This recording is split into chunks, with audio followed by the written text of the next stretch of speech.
Hi, everyone, and welcome to my talk at the ITC Think Global Conference 2021, Patents, the Pandemic and You. Thanks so much to the organizers for inviting me, and thank you so much for attending this talk. This is a bit about me. I'm Dr. Graeser. I'm the CEO and founder of KISS Patent and KISS Platform. KISS Patent is a full-service patent company focused on filing directly in the US and Israel and through associates all over the world. In terms of technology, our main areas are AI, blockchain, and where software, hardware, medical device intersect with healthcare. KISS Platform is our own startup. We are doing AI-powered agile competitive intelligence. So you put your idea into our platform and it will return to you relevant patents and competitors. So no keyword search, only semantic or natural language search. So I'm a USPTO registered patent agent, and I have been one since 1996. What that means, for those of you not familiar with the US system, is although I'm registered at the US Patent and Trademark Office, I am not an attorney at law, so I just do patents. I started programming when I was 16. I got my PhD in pharmacology, and then I went on to program for the Human Genome Project. Since then, I've worked with many companies of all sizes, small, medium, and large, and I have learned with them about how they can best benefit from a patent portfolio, particularly for those who are involved in international trade. This is just a quick disclaimer. No part of this presentation constitutes legal advice. No attorney-client or agent-client relationship is established by viewing this presentation. So what's really important in business and also for your industry is knowing where they're going. What you don't want is to be like these folks up here on the ice. They're fighting over a patch of ice where the puck is basically left. Now, there's a saying that you should always go where the puck is going to be, not where the puck is right now. And they have missed that, and so the puck has left, and they're fighting over ice, which no longer may suit their business or industry goals. So, like I said, you want to go where the puck is going to be, and not where it was. That is true for industry and business, but it's also true for your patent portfolio. I have seen cases where folks establish a patent portfolio, then there are radical changes in their business or radical changes in their industry, and their patent portfolio doesn't keep up. So they basically moved on and the patent portfolio is stuck. That is not healthy, and that is one of the things I'm going to urge you to consider not to do today. So Akamai is a company that had enduring success through patents. And what's interesting about it is they're not involved in pharmacology or pharmaceuticals or biotech or even medical device. No, they're a software company. They are a CDN, content delivery network provider. They started way back in 1998 to overcome what people used to jokingly call, or not so jokingly, the World Wide Wait, WWW. It took so long to download images and heavy content that everyone's thinking, well, www, World Wide Web, it's not very useful. They came in with a solution, which is a CDN. From the beginning, they filed patents, and they had a very good sense of where their industry was going to go and how their own business would develop. So they filed those patents to block future competitors. Remember, these competitors didn't exist yet. Akamai was basically inventing the category. To protect their future business, which hadn't been developed yet, and to really establish themselves as a key, if not the key player in the industry, which didn't exist yet. As a result of their careful structuring of their patent portfolio, they have had many successful patent lawsuits, which they have won. They've even used them to do things like buy competitors at a reduced price due to a patent infringement lawsuit they brought against a competitor. Their earliest patents had a high value up to the day they expired, which is highly unusual outside of the medical area and even like outside the pharma area. And they did it by understanding where their business and their industry is going, not just in 5 to 10 years, but even in 20 years later, after they founded their company.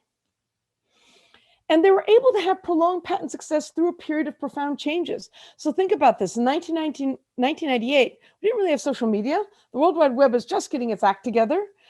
There was email, but a lot of folks didn't use it or didn't have it. We certainly didn't have Slack or Snapchat or Facebook or any of these other great inventions that we now enjoy today.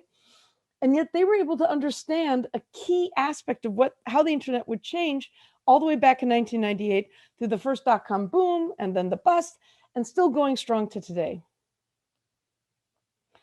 So our world has profoundly changed, and there has been a great deal of suffering in the past year, which I don't want to minimize, but the changes are ongoing, and they will continue to change in the next year, but also, I would argue strongly, in the next 5 to 10 years. Many of these changes aren't going to go back.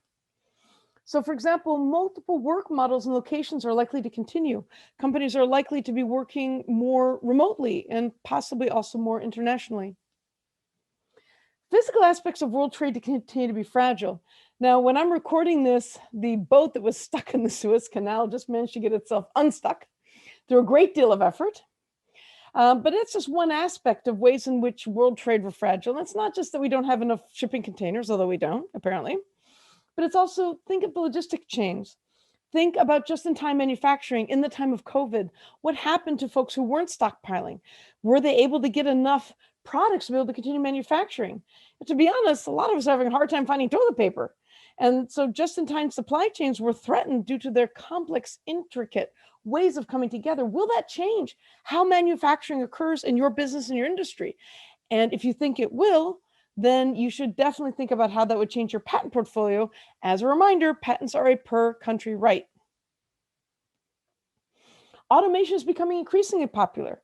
So it's the robots who may end up doing things. And by robots, I mean particularly robot process automation, which is a form of business process automation. So basically software. That's becoming increasingly popular. Who does business processes, where they're done, how they're done.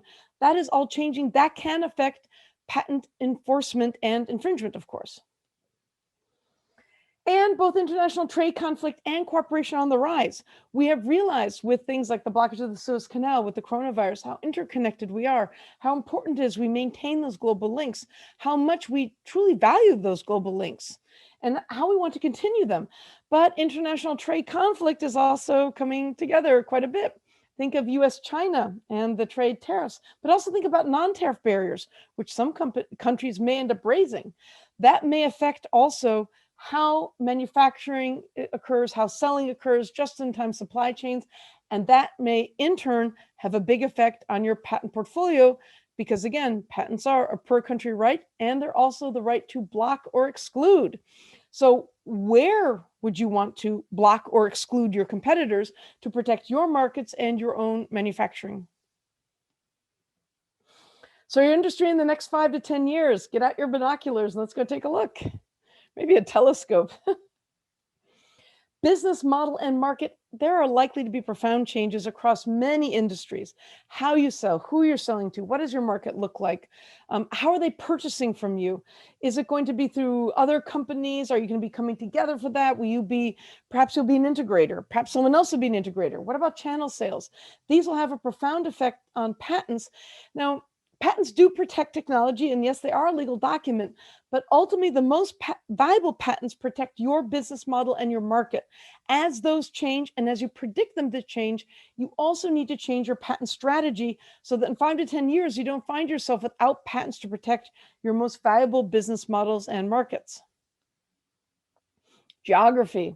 This could end up being a huge change. Where do you manufacture? Where do your competitors manufacture? Where's everyone selling and marketing? Could sales be occurring internationally? As patents are per country right, you have to keep that in mind when you're reconstructing your portfolio. So it's not just where you are now, right? Not just where the puck is now, to continue with the hockey analogy, but where it'll be in the next 5 to 10 years, geographically speaking. Technology-wise, huge changes on the horizon and already occurring. Some of these changes will render certain kinds of technology obsolete. As a result, you may need to update your patent portfolio as not only you change your technology, but also as the technologies used by industry change. Which brings me to another point, something you really have to understand well, what will occur in the next 5 to 10 years, if not the next 20 years. Your competitors' choices, you can't control them, but their choices will affect your ability to do business. They will affect your ability to maintain your business model and market. They'll affect the geographies that you can maintain a good competitive advantage in and which ones you may be shut out of, or which new ones you'll come into. And they may even affect your access to technology and how you incorporate it. As patents are, again, the right to exclude, one point is you need to understand in the next 5 to 10 years, what do you think your competitors' choices are likely to be, and how can you block them with patents? Because patents are a right to exclude. If you can block your competitors' choices, you can reserve better choices for yourself, more aspects of your business model and market, more geographies, and you will have a competitive advantage, just like Akamai. So here's an example. This is where to file your patents competitor version. So now we're just going to look at your competitor. This has nothing to do with you. This is more to do with your competitor. Here's your competitor structure. They're headquartered in country A. They are manufacturing in countries B, C, and D. They are selling in countries B, C, D, and E. And they're doing research in country D. Where do you file your patents? Let's assume for the moment that they're manufacturing similar things in countries B, C, and D, and those things are similar to what you manufacture, and they sell similar to what you sell, right? So where would you want to file patents to be able to block this competitor? Well, it doesn't look like any business is happening in country A, right? No manufacturing, no selling. Perhaps it's not a big market for either selling, or perhaps it's also not a big location for manufacturing. So maybe you don't want to file in country A. Now you still might want to file in country A, maybe to have a deal, to do a deal with them as a partner, license arrangement, possibly to be acquired by them if you're a smaller company. But maybe country A then isn't so interesting. Well, let's look at countries B, C, and D. If you file patents in countries B, C, and D, you can actually block the ability then to sell in 4 countries. Why? Because they're manufacturing in 3 countries and selling into 4. If you file patents in countries where they're manufacturing, you are able to block them from making, using, selling, exporting, importing, etc. So they wouldn't be able to manufacture and they wouldn't be able to export from those countries. Now, if you don't have a patent in country E, but they're not manufacturing in country E, well, that could actually be a reasonable trade-off. But what will happen in the next 5 to 10 years? Maybe country E will suddenly become a huge market. Maybe country E will get mad at country B, and they'll decide that they're going to put up tariffs and non-tariff barriers, and it suddenly becomes very expensive to sell from country B into country E. Whoa, that could actually end up being a problem. Maybe then they'll start manufacturing in country E. And if you don't have a patent in country E, then you could be left out. You could be unable to block them because you won't have a patent in country E. And again, patents are a per country right. So it's important to think about how these geographical changes could have a big effect on what your competitors are likely to do, and hence where you could end up deciding to file your patents. Now we're going to talk about where to file your patents and also which ones to file. Now it's all about you. So first of all, which parts of your business are rocketing forward? And where are you selling into? Which countries are you selling into, and where are you manufacturing? How are your customers' needs changing? Maybe they will need different functions or different aspects of your products. Maybe your products have to be reconfigured. Maybe your business model will have to change. What about your employees? This could end up having an important effect. Perhaps you'll be working more remotely in more distributed areas. Maybe you'll decide based on that, you'll be able to go into different markets, or maybe that won't be important at all. Finally, which strategic bets are you willing to place and for how much? So I realize that you don't necessarily want to have like a very mechanistic way of deciding how much of your patent portfolio should protect which parts of your business. But certainly your patent portfolio should protect the heart of your business, right? The part that if you lost that to a competitor would really devastate you. And if you're going to make a big strategic bet, in my opinion, you should also have a big chunk of your patent portfolio devoted to that strategic bet. So if you have a huge bet the farm situation and you're going to devote 80% of your resources to this one strategic bet and only 10% of your patents are covering that bet, I don't think that's a good idea. I think that could leave you exposed. What happens if your strategic bet takes off and you have almost no patents protecting it? Well, guess what's going to happen? Your competitors are going to end up copying you.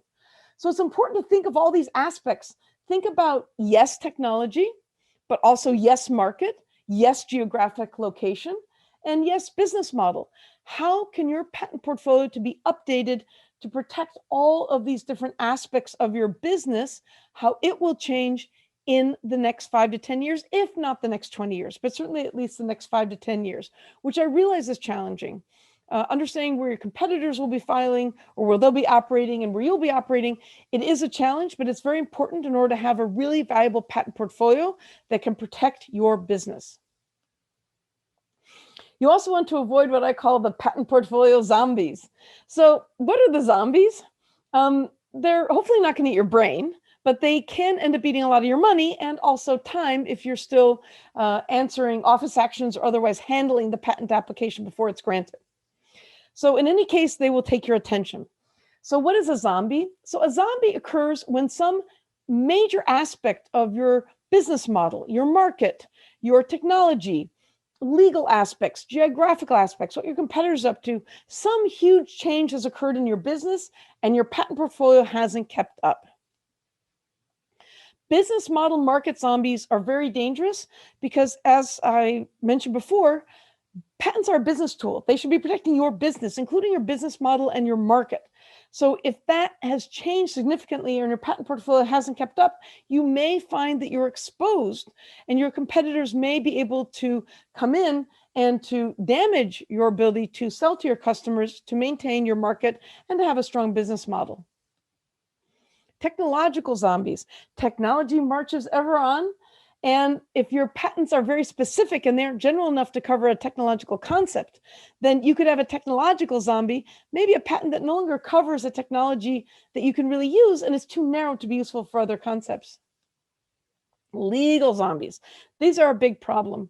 So these occur when the laws in one country change significantly to the extent that your patents may no longer be as valuable. So one example is a company called Myriad.